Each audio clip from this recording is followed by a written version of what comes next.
आजच्या या एका आगळ्या वेगळ्या संध्याकाळी स्वर्गीय विलासजींच्या सारख्या समर्पित, संवेदनशील, सेवाभावी, संघटन कुशल अशा स्वयंसेवकाच्या जयंतीच्या निमित्तानं या जिव्हाळा पुरस्काराचं वितरण झालं. या दोन्हीही पुरस्कार प्राप्त संस्थांचं अभिनंदन. स्वर्गीय विलासजींना विनम्र प्रणाम. आपल्या सगळ्यांनाही या शुभ संध्याकाळचं मनापासून रामराम. नाही येत आवाज? इथे येतोय, मागे येतोय.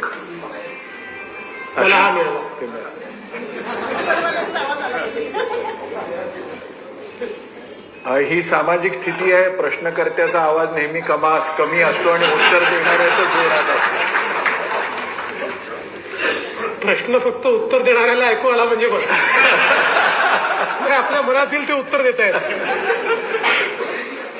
खरं तर आता सांगितलं गेलं त्याप्रमाणे हा पूर्ण कौटुंबिक स्वरूपाचा कार्यक्रम आहे. याच्यामध्ये माननीय देवाभाऊंचं व्यक्तिमत्व समजावून घेणं, त्यांच्या जीवनातल्या काही प्रसंगांचं आपल्याला जर उलगडा करून बघता आला तर आपले देवाभाऊ आपल्याला कळायला आणखीन सोपं जातं. याच्यामध्ये निवेदिका भगिनीने सांगितलं की हा राजकीय प्रश्नोत्तराचा कार्यक्रम नाही, पण सावजीकडे जेवायला गेलो आणि बिन तिकटाचं काही आहे का असं विचारलं तर बरं दिसणार नाही. त्यामुळं थोडी थोडी राजकीय चर्चा तर याच्यामध्ये अपेक्षित आहेच. खरं तर हा सगळा परिसर माननीय देवाभाऊंचं होमपीच आहे. पार्षद म्हणून इथून त्यांच्या कार्याची सुरुवात झाली. त्यांचं विधी महाविद्यालय याच परिसरामध्ये, त्यांचं इष्ट आराध्य दैवत याच चौकामध्ये आहे. हनुमान आणि शनी मंदिर आहे. काय ते फोटोग्राफरचे इन्स्ट्रक्शन. त्यामुळं हे होमपीच असल्यामुळं पारिवारिक संवाद अधिक राहील, ही गोष्ट खरी आहे. मोकळेपणाने तुमच्या सगळ्यांच्या मनामध्ये असलेल्या अपेक्षा आणि प्रश्न मी मांडायचा प्रयत्न करणार आहे. तितक्याच मोकळेपणाने देवाभाऊ आपल्याला उत्तरं देणार आहे. आज एकादशी असल्यामुळं मला सहजच भगवान श्रीकृष्णांची आठवण झाली.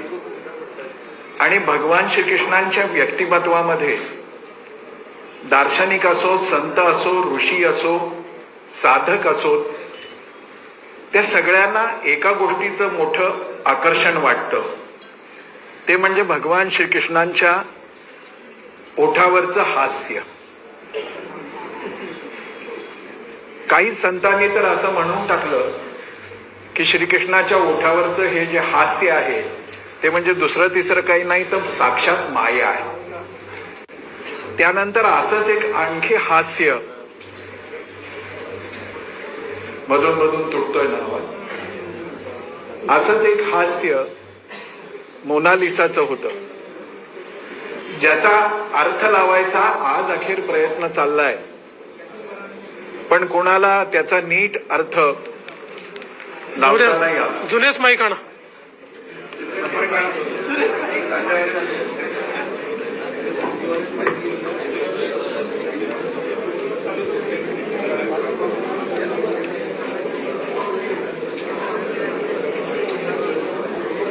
ते घेऊन जा. ते त्यातले पुस्तकं ते होते ते घेऊन जा. पुस्तकाची गठ्ठी आणा.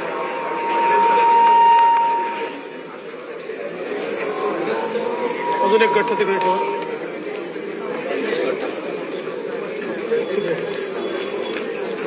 ह्याचा काहीच उपयोग नाही.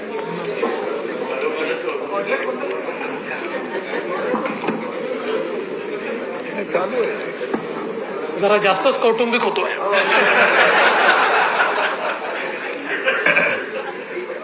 पहिलं हास्य भगवान श्रीकृष्णांचं, दुसरं मोनालिसाचं. तसं सध्या देशभर राजकीय अभ्यासक आणखी एका हास्याचा अर्थ लावायचा प्रयत्न करतायत. ते हास्य म्हणजे देवाभाऊंच्या चेहऱ्यावर.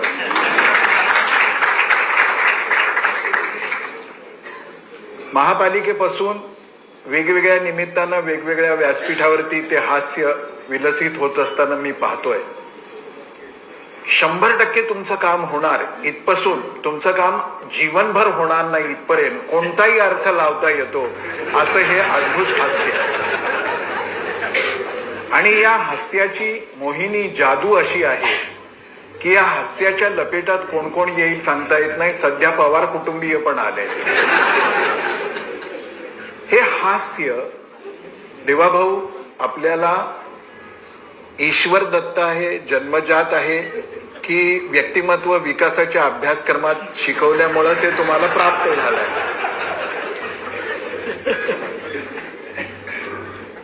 खरं म्हणजे व्यक्ती मोठा झाला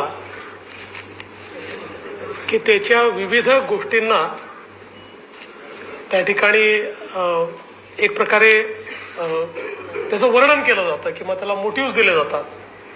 मी लहानपणापासून असाच आहे, माझ्यात काही अंतर नाही आहे. लहानपणी असं असलो तर निरागस असला म्हणायचं, राजकारणात असं असलो तर छदमी असला म्हणतात. त्यामुळे जशी जशी पदं बदलतात तसं तसं त्या हास्याचे अर्थ बदलतात. बाकी हास्य तेच आहे.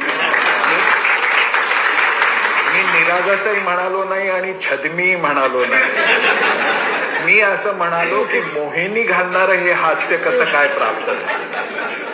ठीक आहे, या हास्याच्या जाळ्यात कोण कोण येतंय, कसं कसं येतंय आपण सगळे बघतो.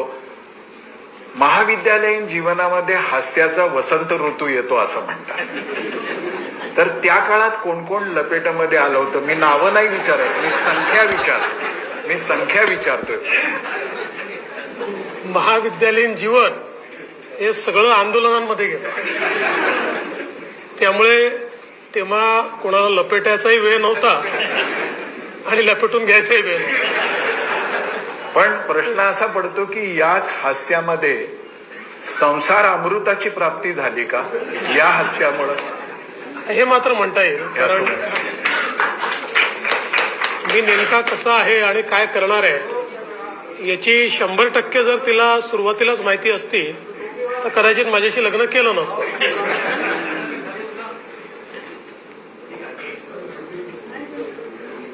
हा जो प्रामाणिकपणा आहे त्यामुळं देवाभाऊंच्या हास्याकडे छद्म, राजकारण, डावपेच असं बघता येत नाही.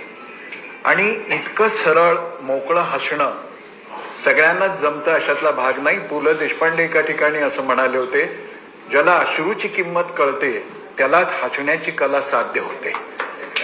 अतिशय संवेदनशील माणूस असल्याशिवाय. आणि आज ते मुख्यमंत्री आहेत, काही वर्षांपूर्वी ते होते, त्याच्या आधी राजकीय क्षेत्रामध्ये त्यांचा वावर होता. म्हणून आपण सगळे कुटुंबातले लोक असं बोलतो आहोत अशातला भाग नाही. पण खरोखर या हास्यामध्ये एक जबरदस्त सामर्थ्य आहे. आणि त्यामुळेच खूपदा प्रश्न असा पडतो की एखाद्या वेळेला एखाद्या ठिकाणी आपल्यासाठी छान शब्द बोलला नाही गेला तर आपण दिवसभर फार बेचैन राहतो. विशेषतः आम्हा प्रवचनकार, कीर्तनकार लोकांच्या बाबतीत आणखीन एक गोष्ट घडते की 10 लोकांपैकी 8 लोक पाया पडले आणि 2 नाही पडले तर दिवसभर लक्षात राहतं की हे 2 पाया का नाही पडले. आता पाया पडणं ही काही शिवीगाळ नाही, ही काही टीका नाही, आलोचना नाही.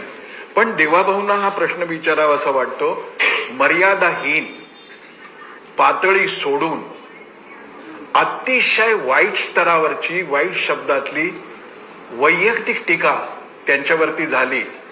पण ना देवाभाऊंनी संयम सोडला ना धैर्य सोडलं. ही क्षमता त्यांनी कशी अर्जित केली हे कळालं तर आमचंही जीवन आम्हाला सुखकर करता येईल. म्हणजे एकच गोष्ट मी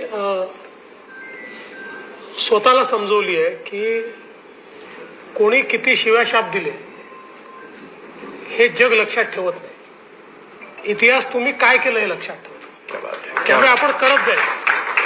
आज समजा आपण अगदी रिसेंट गेले 5 वर्ष बघितले. 5 वर्षात माझ्यावर टीका करणारे, माझ्याबद्दल वाटेल ते बोलणारे, यांना आता कोण लक्षात ठेवत आहे? मी काय केलं तेच लोकांच्या लक्षात आहे. त्यामुळे मला असं वाटतं की ठीक आहे, कधीतरी मनाला त्रास होतो, व्यक्ती म्हणून त्रास होतो, पण त्याचा विचार न करता आपलं काम हे आपण करत राहिलं पाहिजे. आणि खरं म्हणजे याची प्रेरणा जर कोणाकडनं घ्यायची असेल तर ती आपल्या देशाचे प्रधानमंत्री माननीय मोदीजींकडनं घ्यावी. संयम काय असतो तर त्यांच्यावर गुजरातमध्ये ज्या घटना झाल्या त्यानंतर माध्यमांनी देखील पातळी सोडून टीका केली, नेत्यांनी पण केली. 2002 पासनं 2014 पर्यंत त्यांनी कधी उत्तरच दिलं, टीका सहन करत राहिले. कधी एक तुम्हाला त्यांचा इंटरव्ह्यू दिसणार नाही, केलेल्या टीकेला उत्तर दिसणार नाही. तर त्यांनी आपल्या कामातनं अशी परिस्थिती निर्माण केली की 2013 साली देशातला एकूण एक व्यक्ती असं म्हणत होता की या देशाला परिवर्तन पाहिजे आणि ते परिवर्तन देण्याची क्षमता मोदीजींमध्ये. त्यामुळे मला असं वाटतं की हीच खरी आपली प्रेरणा आहे की आपलं काम आपण करत राहायचं आणि समोरच्याला त्यांनी करू द्यायचं. शेवटी मोदीजींना मौत का सौदागर म्हणणारे आणि काय काय म्हणणारे यांना कोणी लक्षात ठेवत नाही, तर लोक मोदीजींना लक्षात ठेवतात, त्यांनी केलेलं गुजरातमधलं काम आणि त्यांनी केलेलं देशातलं काम लक्षात ठेवतात. खूप मोठी रहस्याची गोष्ट आहे ही की अशा पद्धतीने अनर्गळ टीका करणारे काम जेव्हा उत्तम दिसतं तेव्हा देवाभाऊ अभिनंदन असा अग्रलेख पण लिहितात. ही गोष्ट खरीच आहे. पण प्रश्न असा येतो की मोदीजींच्या सारखं एक व्यक्तिमत्व समोर आहे, स्वतःच्या व्यक्तित्वाचं जडणघडण या पद्धतीनं आपण केलं. एका मर्यादेमध्ये सरिता काकू आणि अमृता वहिनीही एका मॅच्युरिटीमध्ये हे सगळं समजून घेतात. पण मला नेहमी एक प्रश्न कुटुंबातला घटक म्हणून पडतो की एका उमलत्या वयात हे तर सगळं दिविजाच्या कानावर पडतच असेल, तिने कसं स्वतःला त्याच्यामध्ये सांभाळून घेतलं, त्या बाबतीत आई, आजी, बाबा यांच्याशी तिचा काही संवाद असतो का, आणि तिला कशा पद्धतीने प्रश्न पडतात आणि एक पिता म्हणून तुम्ही त्याचं उत्तर कसं देता? खरं म्हणजे मी गमतीने नेहमी असं म्हणतो की आमच्या घरी सगळ्यात मॅच्युअर कोणी असेल तर दिविज आहे. क्या बात. कारण आता तिचं वय 15 आहे, पण या वयामध्ये जी प्रगल्भता तिच्यामध्ये आहे, म्हणजे आपण बघितलं असेल की आता मी मुख्यमंत्री जेव्हा बनणार किंवा सगळं चालू होतं, माध्यमांनी तिला प्रश्न विचारले आणि अर्थात अशा वेळेस अनेक वेळा क्रूर प्रश्न विचारले जातात, अडचणीत येणारे प्रश्न विचारले जातात. पण तिला प्रश्न विचारला की तुला काय वाटतं, तुझे वडील होतील का, ते मुख्यमंत्री होणार आहेत का?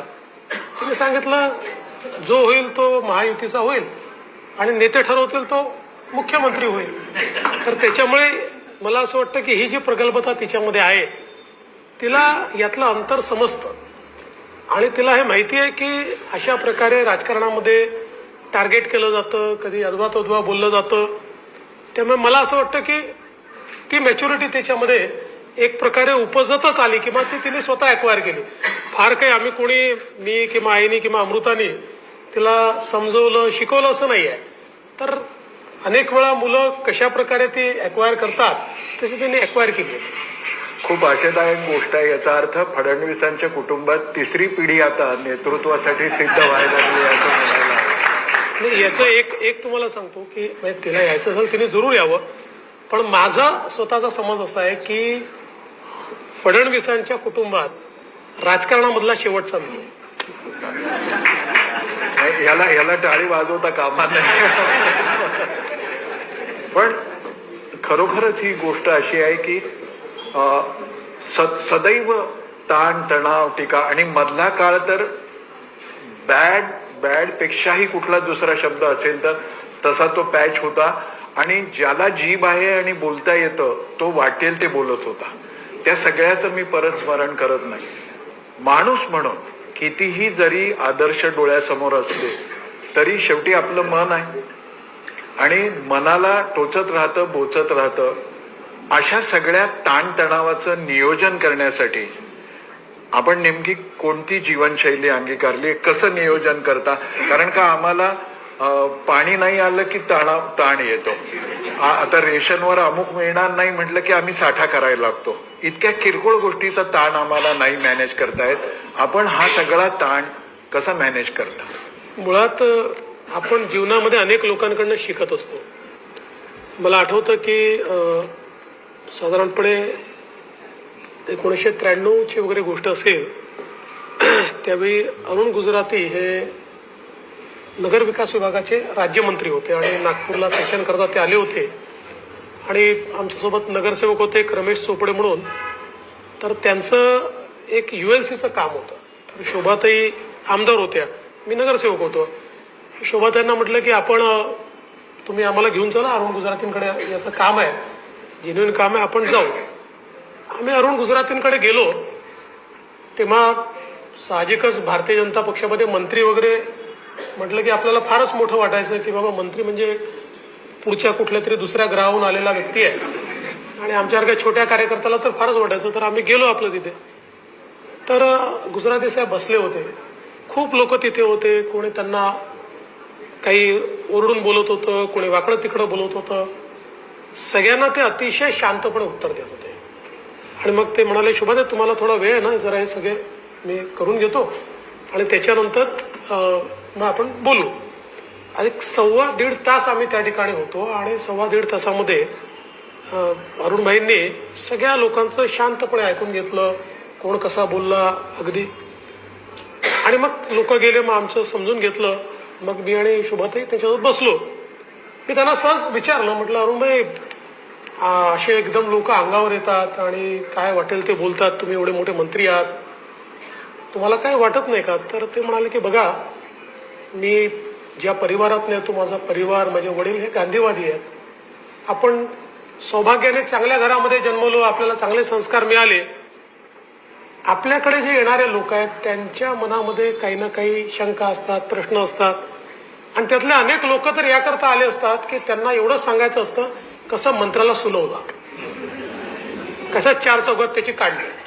मला त्याला समाधान मिळतं, आपलं काय जातं. बाहेर निघाल्यावर आपल्यालाच हार घालणार लोक, मंत्री म्हणून आपलेच सत्कार होणार.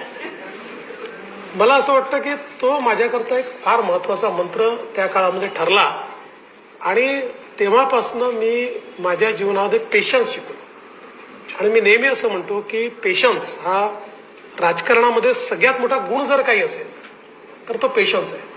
ज्याला पेशन्स आला आणि ज्याला शिव्या खाता येतात त्यांनीच राजकारणात राहिलं. ज्याला शिव्यांचा त्रास आहे त्याने राजकारण सोडून कुठलाही धंदा केला पाहिजे.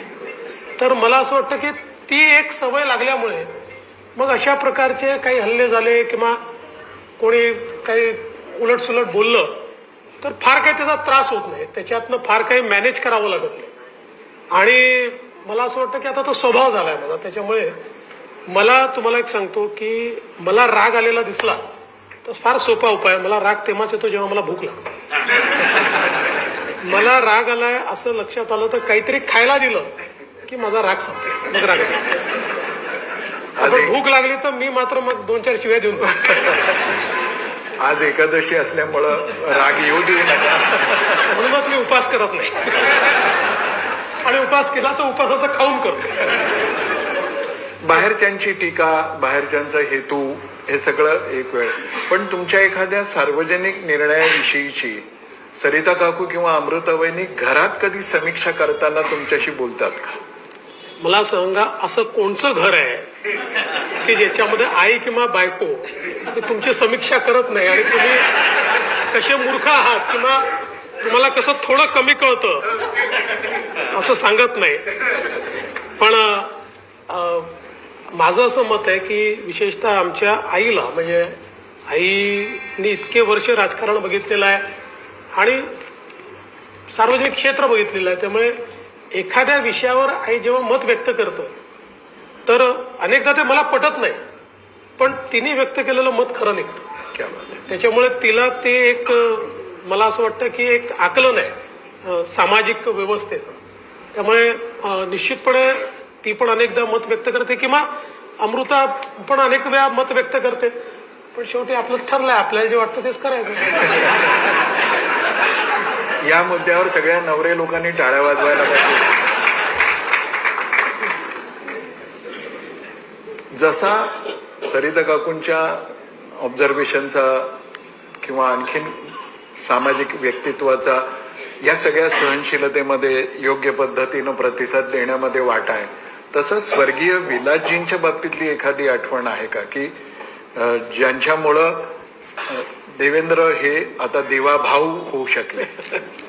नाही, खरं म्हणजे आठवणी तर खूप आहे, पण म्हणजे सगळ्यात महत्वाची माझ्या जीवनामध्ये कलाटणी देणारी गोष्ट जी आहे ती अशी आहे की मी विद्यार्थी परिषदेचं काम करायचो आणि विद्यार्थी परिषदेमध्ये म्हणजे पहिल्या कारसेवेला विद्यार्थी परिषदेचा कार्यकर्ता म्हणून मी गेलो होतो आणि त्याच्यानंतर परत आल्यानंतर आमचे काही आपले कॉलेजचे इलेक्शन्स वगैरे झाले आणि एक दिवस मी आणि उदय डबले वगैरे 4-5 लोक आम्ही आपले संगमसाळीच्या तिथे जे जुनं कार्यालय होतं त्याच्यासमोर फुटपाथवर बसून आम्ही गप्पा मारत होतो. तर सुनीलजी आंबेकर तेव्हा आमचे प्रांत संघटन मंत्री होते. सुनीलजी आले आणि सुनीलजींनी मला बोलवलं, म्हणाले देवेंद्र जरा ये. मी गेलो. मला असं आहे की असा निर्णय झालाय की तू उद्यापासनं भाजपचं काम करायचं. मला काही राजकीय क्षेत्रात यायचं नव्हतं. माझ्या जीवनातलं असं हे होतं की काही वर्ष काम करू, पूर्ण वेळ काम करू विद्यार्थी परिषदेत, असं मला वाटायचं. त्यामुळे मी त्यांच्याशी बराच वाद केला. मी म्हटलं की नाही, मला जायचं नाही. असं कसं? ते म्हणाले तुला माहिती आहे आपल्याकडे एकदा ठरलं की ठरलं. म्हटलं पण असं कसं? म्हटलं ठीक आहे, तुझ्या मनात काही शंका असेल, तुला बदलायचं असेल, काही करायचं असेल, तू विलासजींकडे जा. विलासजींकडे. दुसऱ्या दिवशी विलासजींकडे गेलो. गेल्यानंतर विलासजींना म्हटलं विलासजी असा कसा निर्णय झाला, मला विद्यार्थी परिषदेचं काम करायचं आहे, मला भाजपचं काम करायला सांगतायत. विलासजी नेहमीच्या पद्धतीने म्हणाले अरे तो तिखट चिवडा आणलाय, तो तू खा. मग तिखट चिवडा दिला. विनय त्यांना बोलून पुरणाची पोळी दिली. अर्धा पाऊण तास मला खूप बोलायचं होतं पण ते खाऊच घालत होते. मग अर्ध्या पाऊण तासाने मग म्हणाले हा काय तुझं म्हणणं काय आता सांग. मी म्हटलं नाही नाही, मला काय आता भाजपमध्ये काम करायचं नाही. ते म्हणाले तू स्वयंसेवक आहेस. म्हटलं मग आपल्याकडे काय स्वयंसेवकाने काय करायचं असतं? म्हटलं जे सांगितलं ते करायचं असतं. मग तू काय करणार आहे? म्हटलं काम करीन भाजप. असं एका मिनिटात विलासजींनी त्यावेळी कन्व्हिन्स केलं. आणि खरं म्हणजे आमच्यामध्ये जी उपक्रमशीलता आली ती विलासजींमुळे आली. म्हणजे आज ज्या नॅशनल कॅन्सर इन्स्टिट्यूट असेल, भोसला मिलिटरी स्कूल असेल, या सगळ्या गोष्टी, त्याची प्रेरणा किंवा त्याच्यामध्ये पाठबळ हे जर कोणाचं असेल, खिशामध्ये दमडी नाही आणि शेकडो कोटी रुपयाच्या प्रकल्पांचं स्वप्न बघायचं, तर हे स्वप्न बघताना आपल्या पाठीशी कोण आहे? तर विलासजी आहेत. विलासजींनी सांगितलंय त्यामुळे करायचं आहे. अशा प्रकारची भावना ही विलासजींच्या बद्दल असायची. मला असं वाटतं की एकूणच जे विलासजींचं व्यक्तिमत्व होतं ते शांतपणे तुमच्या मनामध्ये ते एखादी गोष्ट रुजवायची आणि ती एकदा रुजली की ती करण्याची प्रेरणाही द्यायची आणि त्याच्याकरता तुमच्या पाठीमागे लागायचे देखील आणि तुम्हाला मदतही करायची. आणि म्हणून मला असं वाटतं की म्हणजे त्या पिढीतले जे काही आम्ही लोक आहोत यांच्या जीवनामध्ये विलासजींचं खूप महत्व आहे किंवा विलासजींशी जो काही आमचा संपर्क आला त्यातनं खूप गोष्टी आम्हाला शिकायला मिळाल्या.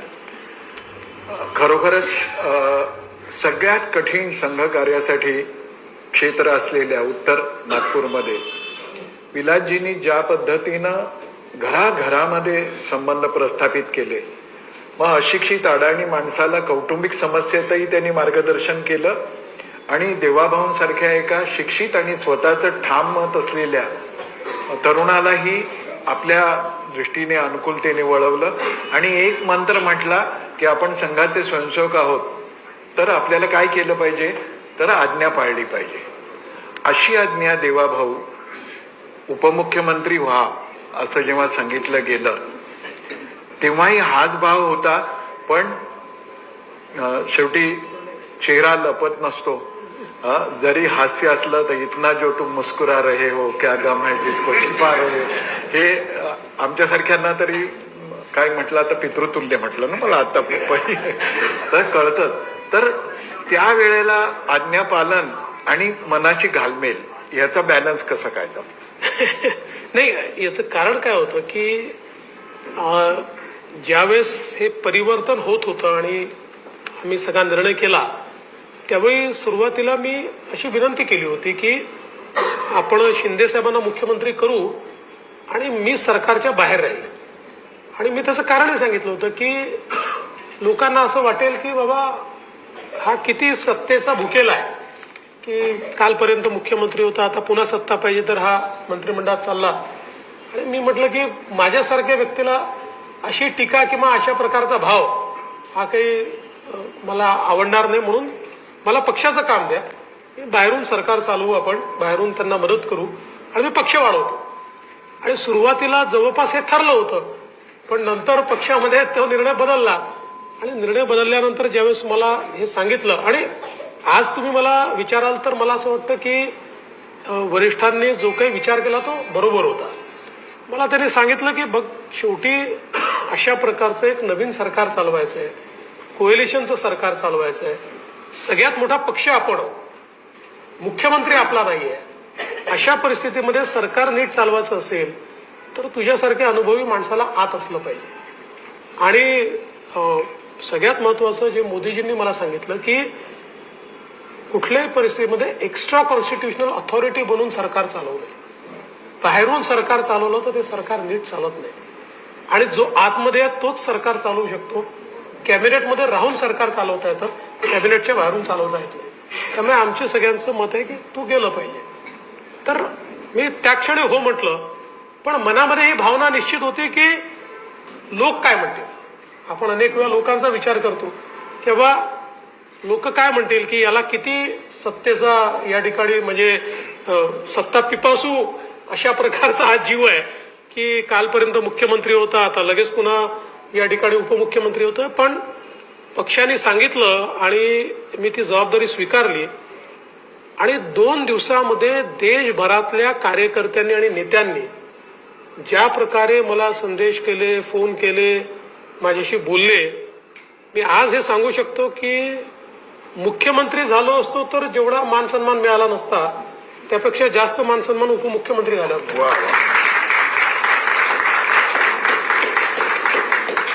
आदर्श व्यक्तिमत्वाचा परिणाम, प्रभाव आपल्या व्यक्तिमत्वावर होतो, पण प्रत्येक वेळी होतो की नाही अशी शंका येते.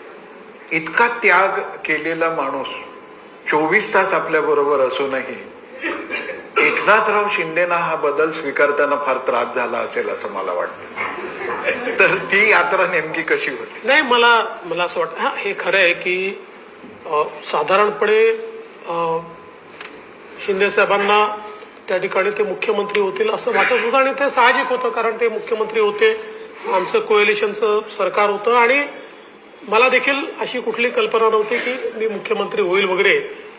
परंतु जनतेने मॅन्डेटच असा दिला की 132 जागा भाजपच्या आल्यानंतर भारतीय जनता पक्षाचा मुख्यमंत्री न करणं हे जनतेलाही आणि पक्षातल्या कार्यकर्त्यांनाही त्या ठिकाणी मला असं वाटतं आवडलं नसतं.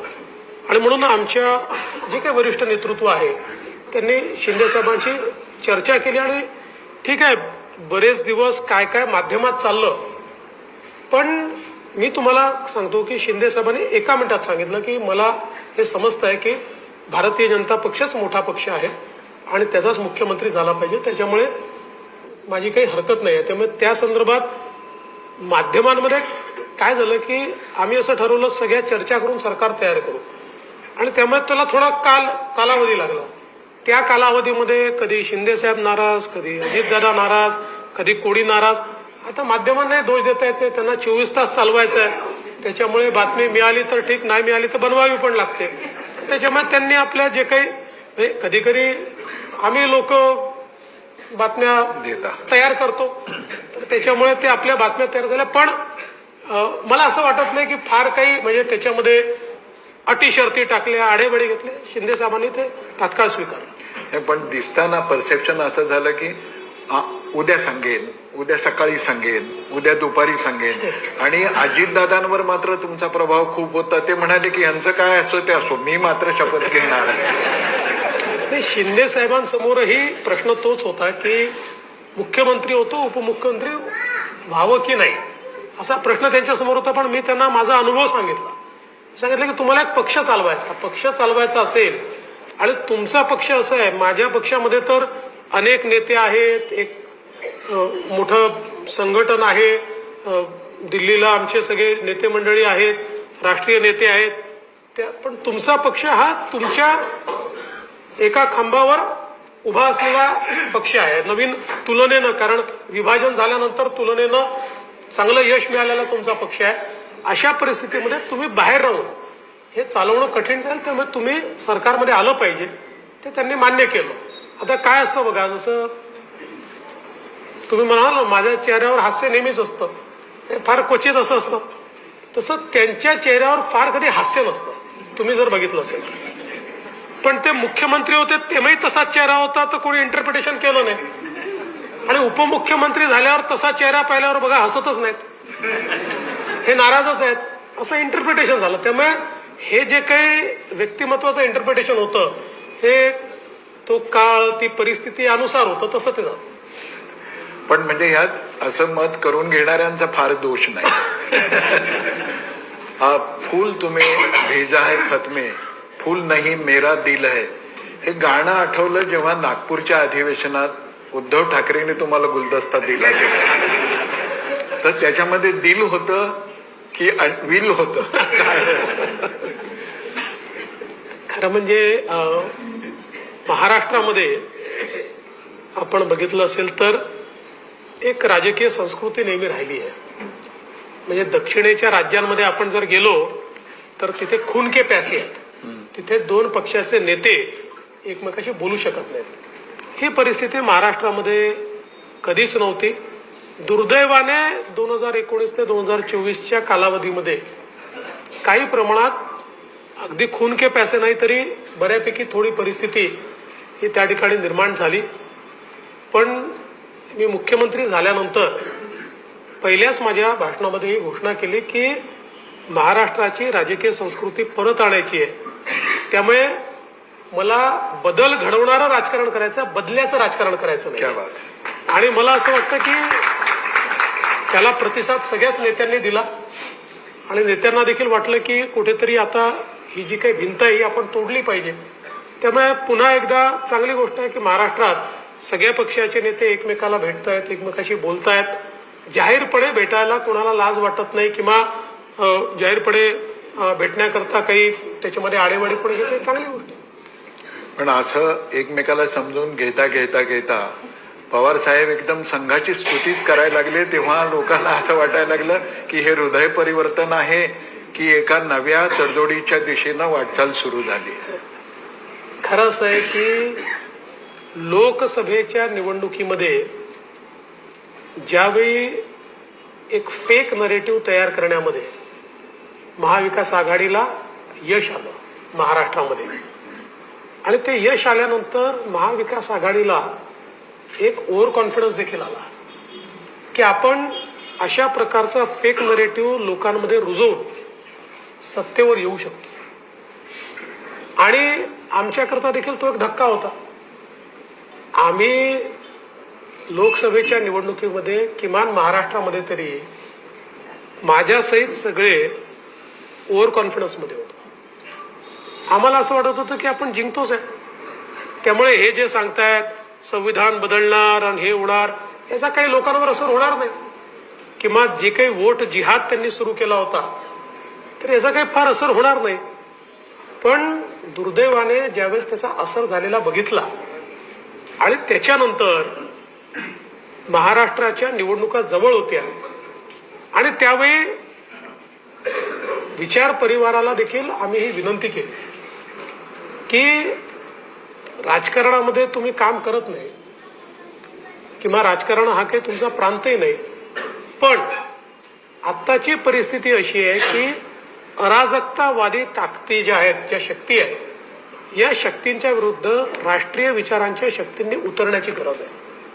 आणि मला असं वाटतं की राष्ट्रीय विचाराच्या ज्या शक्ती आहेत की ज्यांचा मूळ विचार परिवार हा राष्ट्रीय स्वयंसेवक संघ आहे, अशा विविध क्षेत्रातल्या लोकांनी केवळ अराजकतेच्या विरुद्ध लढायचं आहे म्हणून या निवडणुकीमध्ये आपापली भूमिका आपापल्या क्षेत्रात अतिशय उत्तमपणे निभावली आणि त्यामुळे जो फेक नरेटिव्हचा बागुलबुवा किंवा काय म्हणतात त्याला एक मोठा फुगा हा तयार झाला होता, त्याला 1 मिनिटात टाचणी लागली आणि लोकसभेपेक्षा विधानसभेचे निकाल हे पूर्णपणे वेगळे लागले. किंबहुना विधानसभेत महाविकास आघाडीत धून निघाली. शरद पवार साहेब अतिशय चाणाक्ष आहे. त्यांनी निश्चितपणे याचा अभ्यास केला असेल की एवढं मोठं आम्ही तयार केलेलं वायुमंडल हे 1 मिनिटात पंक्चर झालं तर हे करणारी शक्ती कोण. आणि मग त्यांच्या लक्षात आलं की ही शक्ती जी आहे ही नियमित राजकारण करणारी शक्ती नाही आहे, ही राष्ट्रकारण करणारी शक्ती आहे. आणि म्हणून त्यांनी त्या शेवटी प्रतिस्पर्ध्याचंही कधीतरी कौतुक करावं लागतं, त्या हिशोबाने त्यांनी ते कौतुक केलं असावं असं माझं मत आहे. नाही, असं आपण मत करून घ्यायला हरकत नाही, पण त्यामुळं नजदीक या बढेगी तो नाही ना. सगळ्यांना जी भीती आहे की एकनाथ महाराजांना शोभून दिसलं, अर्घ्य देताना इंगळी ओंजळीत आली आणि तिने डंख मारला आणि ती परत पाण्यात पडली तर परत ते वाचवायला लागले. एकाने विचारलं की जी तुम्हाला डसते आहे तिला का वाचवताय. एकनाथ महाराज म्हणाले की इंगळीचा स्वभाव डंख मारणं आहे, माझा स्वभाव तिला वाचवणं आहे. हे संताला शोभून दिसतं, राजकारण्यांना शोभून दिसत नाही. इतकंच या निमित्तानं. नाही, म्हणूनच मी तुम्हाला एक सांगतो की तुम्ही जर 2019 नंतर माझं वक्तव्य बघितलं असेल तर ते थोडं गार्डेड असतं.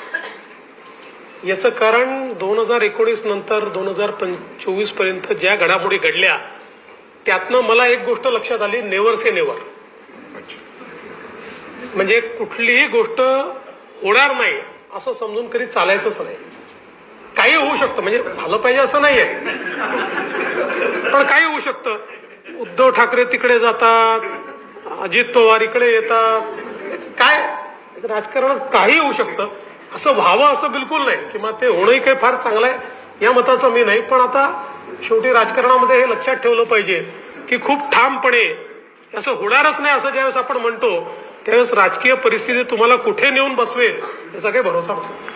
खरंच काय होईल हे सांगता येत नाही आणि होणारच नाही असं म्हणता येत नाही.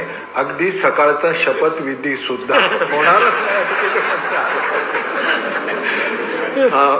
या सगळ्या गोष्टी जरी असल्या तरी म्हणून यावेळेस मी सांगितलं होतं काय झालं तरी शपथविधी संध्याकाळी करायचं, आपल्याला धुनच टाकायचं सकाळ.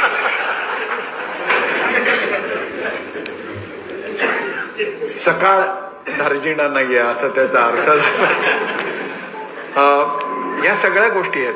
ताणतणावाचं नियोजन, टीका आलोचना, कोणत्याही पातळीवरची सगळं सहन करणं. यात देवाभाऊ आपला एक स्वभाव खूप लक्षात येतो. जाणकारांच्या येतोच पण सामान्य माणसांच्याही येतो. कितीही व्यस्ततेमध्ये आपण असलात तरी आपला अलर्ट, दक्षतेचा जो एक भाग आहे तो कधी सुटतोय असं लक्षात येत नाही. म्हणजे अगदी 2 दिवसापूर्वीचं उदाहरण, स्वामी गोविंददेव गिरींच्या कार्यक्रमामध्ये देवाभाऊंना जिरेटोप दिला गेला आणि सगळ्यांनी म्हटलं की तो तुम्ही डोक्यावर ठेवा. पण एक क्षण असा होता की ते टीव्हीवर बघणाऱ्या माझ्यासारख्याच्या छातीत धस्स झालं की आता हा टोप खरंच जर त्या लोकांनी आग्रहाने, मोदी टोपी नको म्हणू शकतात ती वेगळी गोष्ट आहे, पण जिरे टोप डोक्यावर घातलास तर काय होईल. पण त्या क्षणी देवाभाऊनी सांगितलं की नाही, मी या टोपाला फक्त नमस्कार करू शकतो, हा डोक्यावर घालायचा अधिकार फक्त शिवाय. ही जी दक्षता आहे, हा जो एक नेमकेपणा आहे, खरं म्हणजे अशा प्रश्नोत्तराच्या कार्यात पारिवारिक असल्यामुळं वैयक्तिक अनुभव सांगतो.